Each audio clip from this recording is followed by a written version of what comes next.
Hi, first grade families. Mrs. O'Shea here. Before we start, I just want to thank you for all you've done so far. These first 3 days we've had some issues, but we've gotten through it. So thank you for your patience and all you're doing at home. In this video today, we're going to walk you through how to use AE, Accelerate. They're same thing, different names, same things. So we're going to walk you through so that you know what to expect for next week and for whoever may be helping your children at home if someone is able to. So first thing here, you're going to see my screen. This is similar to what yours should look like once you log in through Clever and go down to LMS and click on Accelerate. If you need to, we have those other videos of how to get on there. So once you're on, you should see this. You'll also have your Encore classes. But we're going to start here in our homeroom. So when we click on that, yours might look slightly different with each teacher, but generally we have our class schedules and our links. So we're going to talk first a little bit about what the schedule actually means. So morning meeting, that's where we're just greeting the kids and saying hello, but this is also where teachers are taking attendance. So it's going to be important for your child to log on as soon as possible, as close to that 8:30 as possible, so that our teachers can take attendance and your student gets credit for showing up that day. With Encores, I think we've smoothed this out that you jump into the own teacher's link and then come back. And most teachers will talk about what our classroom teachers have. We'll go over that after we finish our schedule. So synchronous time. I know you've heard this word a lot. Synchronous is anything where we are live. So the teachers will be on, they will be teaching the kids, and anywhere where you see synchronous, that's the time to get your child on Google Meet with our classroom links so that we can teach them whatever core content we're learning that day. So after synchronous comes asynchronous time. And asynchronous time is anything that we are not live teaching, and it's time for students to complete assignments on their own. Now, this is the time given in the schedule. We also know that students may need a bathroom break or to move around if they've been at the computer for a while. This is flexible and this is up to you. So this is our given time during the day to do it. But if that doesn't work for you and you'd rather do it later in the afternoon after school's done, that's fine too. So we're trying to hopefully be flexible so that you can complete this at your own pace. Now, the asynchronous time means that the teachers are not on, but usually we are at our computers available if you have any questions or you're not sure what to do. And I'll show you about accessing those assignments and understanding exactly what is expected during that asynchronous time once the schedule's done again. So the asynchronous time will most likely, starting next week, be in a lot of those books that we sent home. So the Accelerate program has a lot of supplemental pages to do, and so we printed those out and put them into a book. So we will show the students what to do in those books. Okay, and after asynchronous time comes this small group time. This is probably the most confusing time because there are several different options for what your student may be doing during this. So small group and office hours time used to be similar to Lebo time when we were in brick and mortar. So small group means that students may be doing different things. This is a time that your student may have a standing appointment with a teacher. They may have something to go to every day. For example, if they get reading support or math support, that might be scheduled that every day they get on at that time with that teacher who is offering that support in their own Meet session. It could also be a support session that's offered only part of the time during the week. So maybe like speech may be offered once a week. So your student may be responsible for getting on maybe a day 3 or maybe a day of the week rotation. So small group could be a standing schedule time every day. It could be a standing schedule time part of the week. Your children may also be on with their classroom teacher at that time, but if they are, it will be scheduled by the classroom teacher and you will know. So we're going to practice with this on Thursday and Friday, so watch for an email from your classroom teacher telling you what small group times your child will be on. So that would mean, since it's small group, only a couple of kids would get on. So if your child does not have anything scheduled that day, your child may be doing asynchronous work continued. If nothing is scheduled, if no one has scheduled anything with you, then your child will just continue asynchronous work. Okay, so that will rotate. We'll try and be as consistent as possible and make that clear.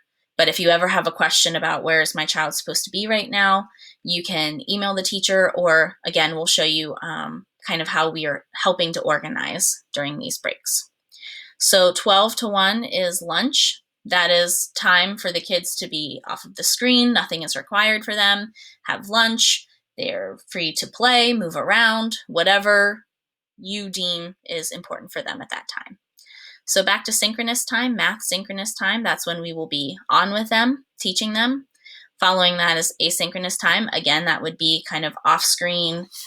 We have our workbooks, so some things that they may be assigned to do some pages in there. We try to keep asynchronous time off of the screen just to give them a break from being on. And social living synchronous time, again, we will be on teaching with them.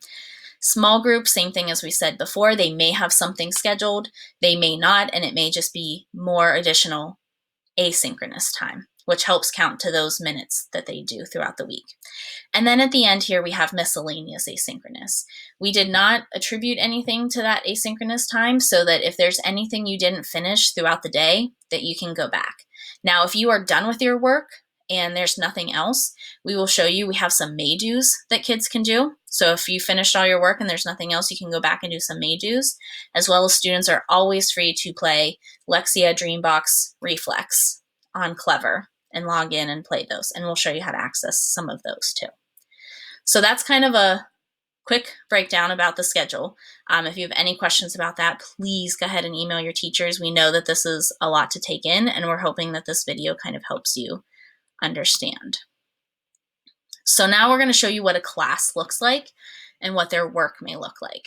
Again, your classes may look slightly different, but look for the titles. ELA is English Language Arts, that's reading and writing, math. So we're going to do ELA because that one is done the most right now. When you click on your course, you will come to a landing page. And if there is a game like Lexia is associated with ELA, you can click on this and it should take your student directly into Lexia. Since they already logged in with Clever, they should not have to log in again. That is the hope. Okay. So under, excuse me, under the links, you'll see we will update this weekly so that you know what day of the week it is.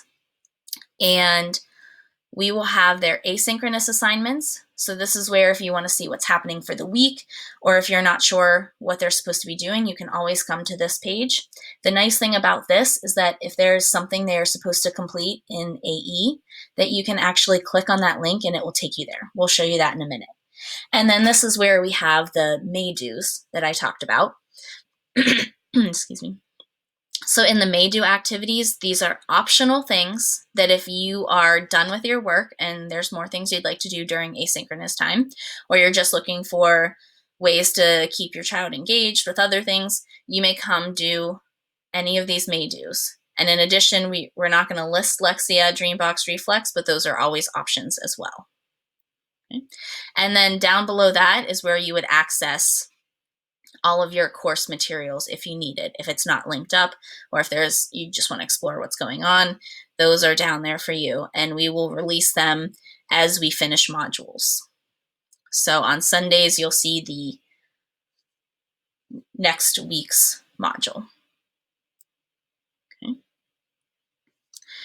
So let's talk about doing those assignments. Now, we are trying to keep a lot of our asynchronous activities off screen in these books to kind of make it easy for you, that you can, kind of help your student understand what to do and then go from there. But occasionally we may have things that have to be completed in AE during that asynchronous time. So if that's the case, you can see this blue link here. And if you click on it, it will take you directly to that activity so that you know what to do. So the first assignment we're going to give you this week is recording yourself. This is something that the kids do every week, so we hope that it will become familiar and become a routine for you. Here's the activity. where it shows you submitting the audio. So the recording part should actually be very simple. It's just pressing the record and stop. And they have a video here that you can watch, and you can watch with your child to show how you actually do the recording. Okay. And for this assignment, we're just going to have students say, what is their name? What's their favorite color? Where do you live?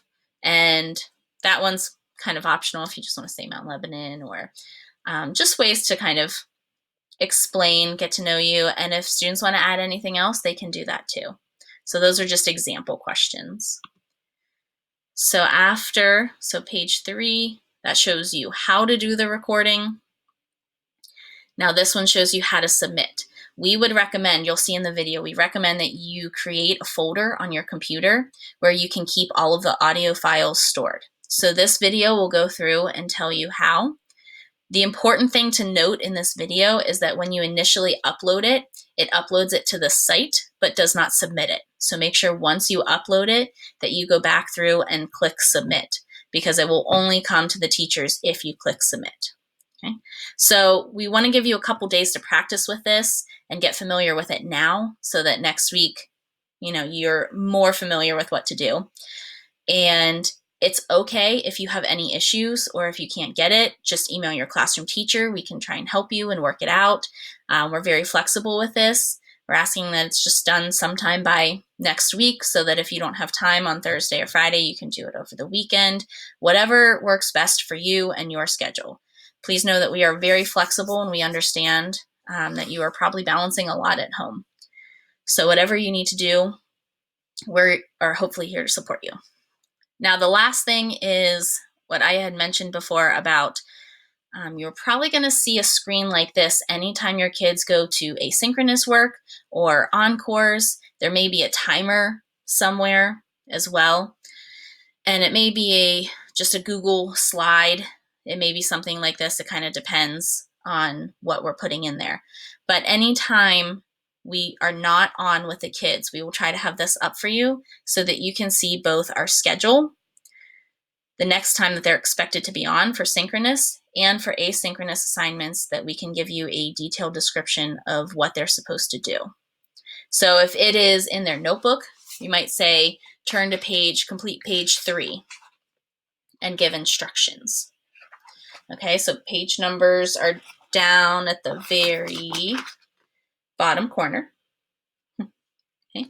So we will probably write page numbers in there, say work in your pink book, work in your blue book, and give instructions there. So if you're ever unsure of where your child is supposed to be or what they're supposed to be doing, go ahead and hop on your Google Meet for the classroom teacher, and you will see something like this. And a lot of the times we'll have those timers as well. It's just something counting down to when we come back, so that students know how much time we have left, so that you know how much time we have left. And again, remember, if you need to go take a break, if you need to go to the restroom, if you need to get a drink, those asynchronous times are a great time to go move, whatever you need to do. And one final thing is just to help your students. It may help if you keep their materials nearby.